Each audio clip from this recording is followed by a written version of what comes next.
अस्सलामुअलैकुम and welcome back to my channel learning with Hadia. आज हम लोग करने वाले हैं लेसन नंबर 33 पर्सनालिटी डिसऑर्डर्स में पार्ट बी आ रहा है, ग्रुप बी आ रहा है, क्लस्टर बी जिसको हम लोग कहते हैं। क्लस्टर बी के जो लोग होते हैं बड़े ड्रामेटिक से होते हैं, बड़े इमोशनल से होते हैं, बड़े एरेक्टिक से होते हैं। तो इस लेसन में जाने से पहले channel subscribe, like, share, comment शॉमेंट सब कर दिया करें। अच्छा तो इसमें चार डिसऑर्डर्स आते हैं। एक है एंटी सोशल, एक है बॉर्डरलाइन, एक है हिस्ट्रॉनिक और एक है नार्सिसिस्टिक पर्सनालिटी डिसऑर्डर। इन लोगों के लिए बड़ा इम्पॉसिबल सा होता है कि किसी भी रिलेशनशिप को जो ना बनाए। ये जो डिसऑर्डर्स हैं बड़े कॉमनली डायग्नोस किए जाते हैं, लेकिन इनमें जो बॉर्डर लाइन है और एंटी सोशल पर्सनैलिटी है, इन दो पे जो है ना ज़्यादा स्टडी की गई है रादर देन बाकियों पे। हिस्ट्रॉनिक और नार्सिसिस्टिक पे इतनी स्टडी नहीं की गई। तो अब हम लोग देखते हैं एंटी सोशल पर्सनालिटी डिसऑर्डर क्या होते हैं। इनको ज़्यादातर साइकोपैथ्स या सोशियोपैथ्स के नाम से जो है ना मुखातिब भी किया जाता है। तो ये एज एन एमसीक्यू आ सकता है। तो साइकोपैथ या सोशियोपैथ किसको कहा जाता है? एंटी सोशल पर्सनालिटी डिसऑर्डर्स वालों को कहा जाता है। ये बहुत ज़्यादा ये जो है ना डिसरिगार्ड करते हैं, दूसरों को वॉयलेट करते हैं, और इनका जो माइंड होता है ज़्यादातर क्रिमिनल माइंडेड होते हैं। इनका बिहेवियर बड़ा इम्पल्सिव सा होता है। फ़ौरन फ़ौरन जो है ना इनका गुस्सा आता है, एग्रेसिव हो जाते हैं, और इनको बड़ा ना इनको खुशी होती है, इंजॉय करते हैं किसी भी सोसाइटी के रूल्स को, नॉर्म्स को ब्रेक करके। और DSM-5 कहती है कि जो बच्चे जब 18 साल का बच्चा हो जाए तो फिर आप उसको डायग्नोज कर सकते हैं। उससे पहले 15 साल से पहले या 15 साल में भी में से बिहेवियर के सिम्टम्स पैटर्न्स पाए जाते हैं, लेकिन उसको हम लोग एंटी सोशल पर्सनैलिटी डिसऑर्डर में नहीं कहेंगे। उसको हम लोग कंडक्ट डिसऑर्डर में कहेंगे। उसको उस तरह डायग्नोस किया जाएगा। ये जो एंटी सोशल पर्सनालिटी डिसऑर्डर के लोग होते हैं बहुत ज़्यादा झूठ बोलते हैं और अपनी जॉब पे भी कंसिस्टेंटली काम नहीं कर पाते। एग्रेसिवनेस बहुत ज़्यादा इनके अंदर होती है। अपनी मनी के बारे में भी केयरलेस होते हैं। इसी वजह से अपने डेब्ट्स वगैरह को वो पे करने में फेल हो जाते हैं। बहुत फ़ौरन से पहले ना कुछ सोचे समझे बगैर, कॉन्सिक्वेंसेस को सोचे समझे बगैर जो है ना आप किसी भी चीज़ पे ना फ़ौरन से पहले एक्शन ले लेते हैं कि बस हम तो बस खड़े हैं लड़ाई करने के लिए, आके मुझसे कुछ पूछ तो लो, बस मैं तो बस तुमसे लड़ दूंगा बस। इस तरह का उनका बिहेवियर होता है। और ज़्यादातर जो लोग होते हैं एक जगह से दूसरी जगह जो है ना ट्रैवल करते हैं इस डिसऑर्डर में। ना तो उनको अपनी सेफ्टी के बारे में कुछ परवाह होती है, ना तो दूसरों की सेफ्टी के बारे में कोई परवाह होती है। हत्ता कि जो अपने बच्चे होते हैं उनकी भी सेफ्टी का कोई ख्याल नहीं होता। बस अपने आप को सोचते हैं। दे आर सेल्फ सेंटर्ड और अपने are likely to have trouble maintaining. जो अपने क्लोज रिलेशनशिप्स हैं उनको भी नहीं सही से बना पाते। दूसरे बंदे का बेशक लॉस हो जाए लेकिन अपने आप का वो प्रॉफिट ही चाहेंगे। डायग्नोज करने का तरीका क्या है? डिसरिगार्ड करते हैं दूसरों को। एक बड़ा परवेजिव पैटर्न होता है उनके अंदर डिसरिगार्ड करने का, दूसरों के राइट्स को वॉयलेट करते हैं। और ये जो है ना 15 साल से शुरू शुरू हो चुका होता है। और इनमें 3 डिसऑर्डर्स पाए जाएँ तो आप इसको जो है ना 3 क्राइटेरिया पाए जाएँ तो आप इसको कह सकते हैं कि एंटी सोशल पर्सनैलिटी डिसऑर्डर है इस बंदे में। कि वो सोशल नॉर्म्स को जो है ना फॉलो नहीं करता। उसकी अपनी दुनिया बनाई होती है कि हाँ भाई मैं तो बड़ा मैं हूँ, मेरी बात ठीक है। बहुत ज़्यादा एग्रेसिव होता है, इम्पल्सिव बिहेवियर होता है उसको। कुछ सोचे समझे बगैर जो है ना चीज़ें कर देता है। दूसरों को क्या नाम है धोखा देता है, मैनिपुलेट करता है। और जो है ना दूसरों से ना प्रॉफिट इस तरह लेता है, मैनिपुलेट करके, कॉनिंग करके उससे। इरिटेबिलिटी और अग्रेसिवनेस बहुत ज़्यादा होता है। फिजिकल फाइट्स में बहुत ज़्यादा इंडल्ज हो जाते हैं ये लोग। डिसरिगार्ड फॉर अपनी अपनी सेफ्टी का कोई, ना तो अपनी सेफ्टी का ख्याल होता है ना तो दूसरों की सेफ्टी का ख्याल होता है। रिस्पॉन्सिबिलिटी उनमें पाई जाती है। अपना कोई अगर वो गलत काम कर लें तो उनको कोई एम्बेरसमेंट नहीं होती कि मैंने कोई गलत काम किया है, किसी को मिसट्रीट किया है या कोई चुराया, उनको कोई एम्बेरसमेंट नहीं होती है। और ये देखा जाए जब डायग्नोज किया जाए तो ये डायग्नोसिस के लिए 18 साल की उम्र ज़रूरी है।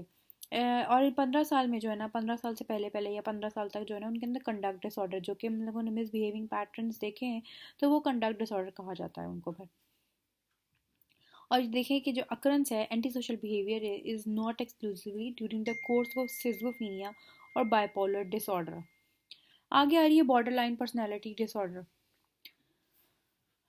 कहने के जो बॉर्डर लाइन डिसऑर्डर के जो लोग हैं उनके अंदर बहुत ज़्यादा इंस्टेबिलिटी होती है। बहुत ही इनके मेजर मूड शिफ्ट्स हो जाते हैं। कभी तो वो एक बंदे को बहुत ही ज़्यादा अच्छा कहते हैं और उसी के 5 मिनट बाद उस बंदे को बिल्कुल डीवैल्यू कर देते हैं। अनस्टेबल सेल्फ इमेज और इम्पल्सिविटी भी इनके अंदर भी बहुत ज़्यादा होती है। इनके जो है ना these characteristics combine to make their relationships very unstable as well. वही भी आता है कि कभी अपने जो पार्टनर है उसको बहुत ही अच्छा कहेंगे और कभी उसकी फ़ौरन ही डीवैल्यूएशन उसकी कर देंगे 5 मिनट बाद ही। उनकी मूड स्विंग्स का कुछ नहीं पता चलता, फ़ौरन ही कभी इतने ज़्यादा अच्छा मूड होता है, कभी बहुत ज़्यादा इरिटेबल हो जाते हैं, कभी एंशियस हो जाते हैं। और इनका जो ये जो है मूड है ये कुछ घंटों से लेके कुछ दिनों या ज़्यादा दिन तक भी पाया जाता है।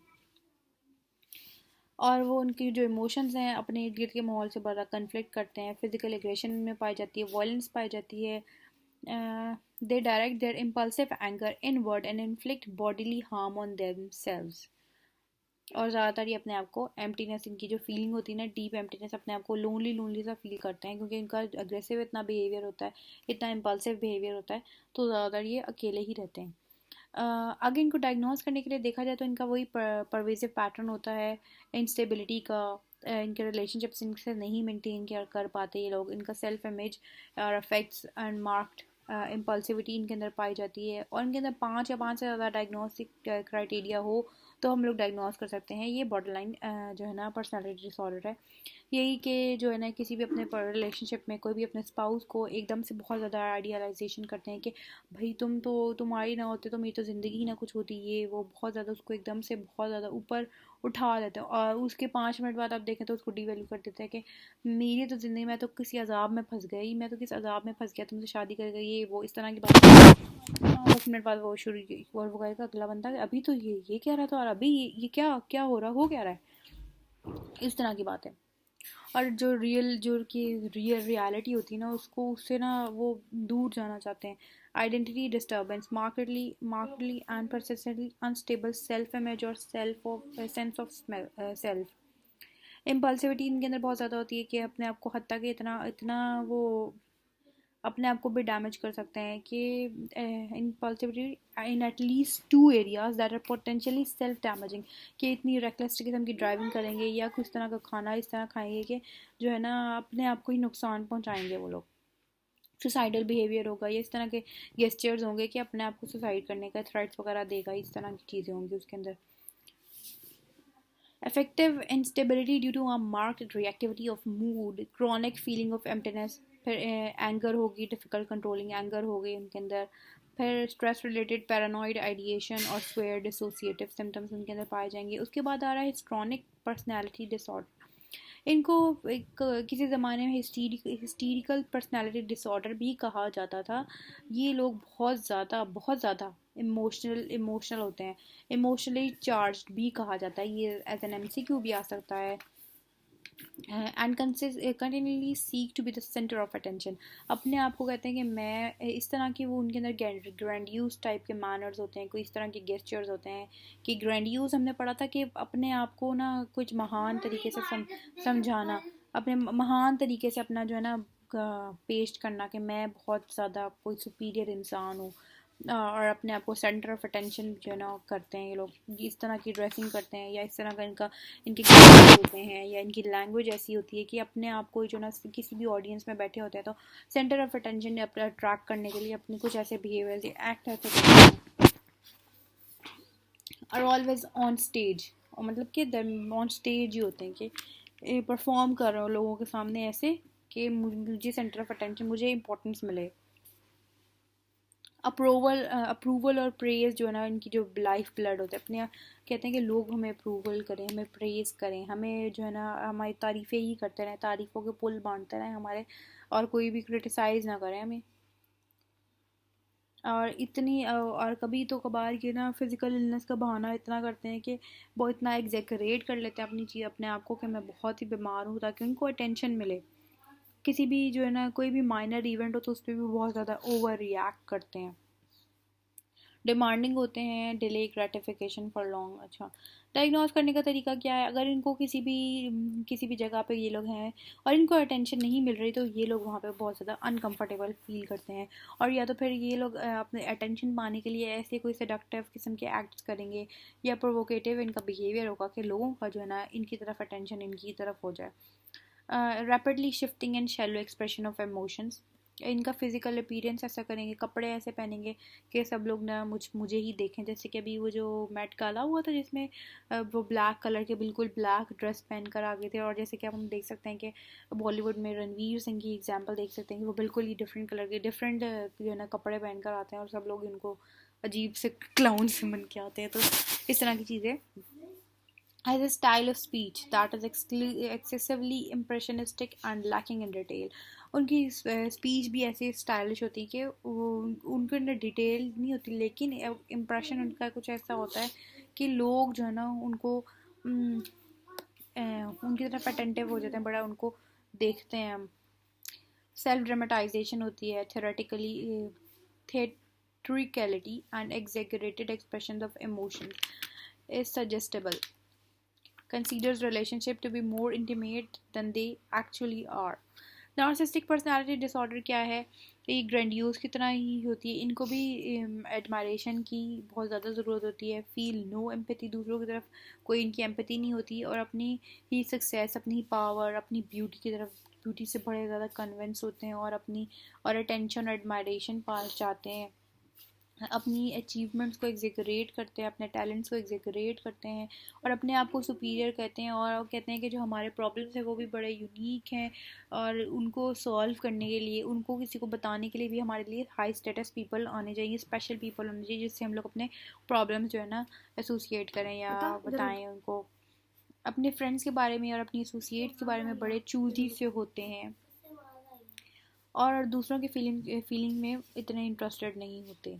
लोगों के जो है ना लोगों से ज़्यादातर एडवांटेज ले लेते हैं, अपनी जो है ना नीड्स को पूरा करने के लिए लोगों से एडवांटेज लेते हैं। डायग्नोज करने का तरीका क्या है? ग्रैंडियोज सेंस होती है इनके अंदर, के अपनी ही ग्रैंडियोज हमें, मैं बड़ी महान चीज़ हूँ, सेल्फ इम्पोर्टेंस होती है इनके अंदर। फैंटेसीज इनके पास बड़ी फैंटेसीज अपने इर्द गिर्द बनाई हुई होती है उन्होंने, कि मेरे पास अनलिमिटेड सक्सेस हो, मतलब कि शेख चिल्ली वाला समझ है ना, वो शेख चिल्ली होते हैं, ठीक है।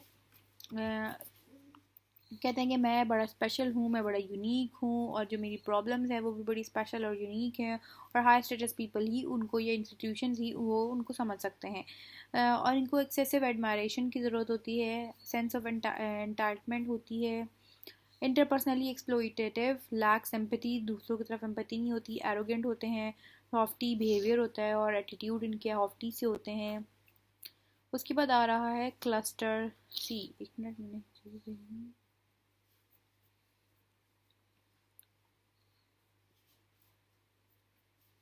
अच्छा, क्लस्टर सी में अब हम लोग आते हैं। क्लस्टर सी जो है, ये लोग जो हैं बड़े एंशियस से लोग होते हैं, बड़े फियरफुल होते हैं, या दूसरों के ऊपर डिपेंडेंट होते हैं। तो इसमें जो है ना 3 डिसऑर्डर्स आते हैं क्लस्टर सी में। एक है अवॉइडेंट पर्सनालिटी डिसऑर्डर, दूसरा है डिपेंडेंट पर्सनालिटी डिसऑर्डर, और तीसरा है ऑब्सेसिव कंपल्सिव पर्सनालिटी डिसऑर्डर। तो अवॉइडेंट पर्सनालिटी डिसऑर्डर क्या होते हैं? बड़े अनकंफर्टेबल से होते हैं, ये सोशल सिचुएशंस में जो है ना अपने आप को, मतलब सोशल सिचुएशंस को अवॉइड करते हैं। बड़े सेंसिटिव होते हैं कि लोग हमें नेगेटिव तरीके से क्रिटिसाइज़ ना करते हैं, नेगेटिव तरीके से एवेल्यूएट ना करते हैं, और रिजेक्शन का इनको बड़ा डर होता है, और ये लोगों को कोई अपॉर्चुनिटी देना नहीं चाहते कि उनको कोई रिजेक्ट करे, या और to accept them either. Avoid avoid occasions for social contact के जो ओकेजन्स होते हैं उनको जो है ना अवॉइड करते हैं। उनकी जॉब भी ऐसे वो रखते हैं कि हमें जहाँ पे ज़्यादातर जो है ना सोशली जो है ना कांटेक्ट ना करना पड़े, किसी से सोशली इंटरेक्ट ना करना पड़े। हालांकि वो बहुत ज़्यादा बेशक बहुत ज़्यादा इंटेलिजेंट भी होंगे, या वो कि उनकी जो है ना उनके लेवल की जॉब नहीं भी होंगी, फिर भी वो लो लेवल जॉब करेंगे ताकि उनको सोशल इंटरेक्शन ना करना पड़े। बड़े टिमिड होते हैं, हेजिडेंट होते हैं, afraid to say something foolish, के ऑडियंस में बैठे हों तो वो ये कहते हैं कि मैं कोई गलत तो नहीं बोलते हुए बहुत दफ़ा सोचेंगे कि मैं कुछ फुलिश तो नहीं लगूंगा, कि मैं एम्बेरस तो नहीं, मैं पागल से तो नहीं लगूंगा ये बात करूंगा तो, और अपने आप को एम्बेरस कर देते हैं, फिर ब्लश करते हैं अपने, और to embarrass themselves by blushing और एक्टिंग नर्वस, और अपने आप को एक्सप्रेस बड़े केयरफुली एक्सप्रेस करते हैं। हालांकि कि वो अपने कोई क्लोज रिलेशनशिप से भी अपनी बात जो है ना सही से एक्सप्रेस नहीं करेंगे, बड़ी सोच समझ के बात करना पसंद करते हैं। अशेम्ड होने का बहुत डर होता है उनको। इन्फीरियर, अपने आप को बहुत इन्फीरियर समझते हैं। they exaggerate the potential differences of new situations, so they seldom take risk or try new activities. बड़ा कम ही होता है कि वो कोई रिस्क लें और या वो कोई न्यू एक्टिविटी ट्राई करें. उनके कुछ ही या बहुत कम जो है ना, कुछ या नहीं, कुछ हो सकते हैं क्लोज फ्रेंड या नहीं भी हो सकते. They actually yearn for intimate relationships और अपने आप को डिप्रेस या लोनली फील करते हैं. उन्होंने अपना ही इनर वर्ल्ड बनाया होता है, फैंटेसीज का, इमेजिनेशंस का. डायग्नोज करने का तरीका क्या है? 4 से ज़्यादा जो है ना इनके अंदर क्राइटेरिया पाए जाएँ तो फिर आप लोग उसको डायग्नोज कर सकते हैं. सोशल इनहिबिशन मतलब कि सोशल इंटरेक्ट करते हैं उनको डर सा महसूस होता है, इंटरेक्ट नहीं कर पाते. बड़े अपने आप को जो फीलिंग, अपने आप को कमतर समझते हैं कि मैं कम हूँ. नेगेटिव एवोल्यूशन से बड़े हाइपर सेंसिटिव होते हैं. तो 4 क्राइटेरिया अब हम लोग देख लेते हैं क्या होते हैं. कोई भी ऑक्यूपेशनल एक्टिविटीज़ होती हैं जिनमें जो है जैसे कि जॉब वगैरह जिसमें that involve significant interpersonal contact because of fears of criticism, disapproval. ऐसे जॉब्स को अवॉइड करता है जिसमें सोशल इंटरेक्शन होती है ताकि उनको किसी क्रिटिसिज्म या डिसअप्रूवल या रिजेक्शन से बचा जा सके, इसलिए वो लोग वो जॉब्स ही नहीं करते. लोगों के साथ इन्वॉल्व नहीं होना पसंद करते इतना. इंटीमेट रिलेशनशिप्स से भी जो है ना अपनी बातें शेयर नहीं कर पाते अगर किसी से. Show resistant with in intimate relationships because of the fear of being ashamed. वो कहते हैं कि जो हमारा स्पाउस है या कोई भी जो को बहुत ज़्यादा क्लोज है, अगर उससे भी बात हम लोग करेंगे तो वो हमें शेम करेगा, रेडिकल करेगा और अपनी बातें इतनी शेयर नहीं करता. और पहले उनको कभी कोई क्रिटिसाइज या रिजेक्शन हुआ होता है. is inhibited in new interpersonal situations because of the feeling of inadequacy. अपने आप को कमतर समझते हैं. अपने view self as socially inappropriate, personally unappealing, inferior समझते हैं अपने आप को. किसी भी न्यू एक्टिविटीज़ में या किसी भी कोई भी न्यू जो है ना एडवेंचर में या रिस्क लेना पसंद नहीं करते. अपने आप को एम्बेरस कराना पसंद नहीं करते. डिपेंडेंट पर्सनालिटी डिसऑर्डर क्या होते हैं? बड़े दूसरों, ये जो है ना नाम से पता चल रहा है डिपेंडेंट, दूसरों पर डिपेंडेंट होते हैं, अपने ख़ास तौर पर अपने पेरेंट्स पे, अपने माँ बाप पे, अपने स्पाउस पे या किसी भी और बंदे से जो उनके बड़े क्लोज होता है. इनके अंदर परवेजिव एक पैटर्न देखा जाता है कि दूसरा कि हमारी कोई केयर करे. बड़े क्लिंगी से होते हैं, ओबीडियंट से होते हैं, दूसरों पर रिलाई कर लेते हैं, रिलाई करते हैं. एक्सट्रीम फीलिंग ऑफ इनडिक्वेसी और हेल्पलेसनेस, अपने छोटे से छोटे डिसीजन लेने के लिए जो भी उनको जिस पे वो डिपेंडेंट होते हैं उस पर्सनैलिटी की तरफ देखते हैं कि हमारे छोटे से छोटा डिसीजन वो ही लें. अवॉइडेंट पर्सनैलिटी डिसऑर्डर का होता है उनको इनिशिएट रिलेशनशिप में करने में डिफ़िकल्टी होती है. और जो डिपेंडेंट पर्सनैलिटी डिसऑर्डर होता है इनको सेपरेशन में बड़ी डिफ़िकल्टी होती है. हेल्पलेस और डिवोस्टेटेड ये अपने आप को समझते हैं जब कोई क्लोज रिलेशनशिप एंड हो जाता है और फिर ये लोग न्यू इस गैप को पूरा करने के लिए नया रिलेशनशिप बनाते हैं. अपनी एबिलिटी और अपनी जजमेंट पे बड़ा कॉन्फिडेंस नहीं होता और अपने इम्पोर्टेंट से इम्पोर्टेंट डिसीजन के लिए दूसरों को देखते हैं, अपने ऊपर रिलाई नहीं करते, अपने ऊपर उनको कॉन्फिडेंस नहीं होता. डायग्नोज करने का तरीका क्या है? अपने एवरीडे डिसीजन नहीं बना पाते. 5 से ज़्यादा पाए जाए तो फिर हम लोग उसको डायग्नोज कर सकते हैं कि ये डिपेंडेंट पर्सनैलिटी डिसऑर्डर है. Need others to assume personality, assume responsibility for major areas of लोगों की. अपने अगर किसी के साथ डिसएग्री करे तो वो सब भी वो अपने जो है ना वो बता नहीं पाता क्योंकि वो कहता है कि शायद वो जो है ना उसको मुझे छोड़ देगा. लॉस फियर होता है उसे, लॉस ऑफ सपोर्ट, उसको सपोर्ट नहीं मिलेगी या अप्रूवल नहीं मिलेगा. हैज़ डिफ़िकल्टी इनिशिएटिंग प्रोजेक्ट्स और डूइंग थिंग्स, अपने आप पर कोई भी प्रोजेक्ट नहीं कर पाता.